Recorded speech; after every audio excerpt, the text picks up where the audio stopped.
So look what we've got. We got these cute little baby cockatiels.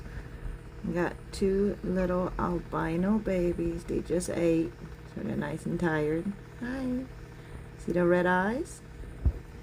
White fluff? These are little albinos. They're tired because their crops are full. They just ate. I did have to remove them from the parents because the parents were overfeeding them, and last night these guys were struggling to breathe because their crops were massive. I literally had to wait 10 hours to feed them again to let their crops calm down. That's not normal. So I'm gonna have to take over feeding, and was wondering if you guys wanted to follow their little stories since we got these little surprise babies joining our family.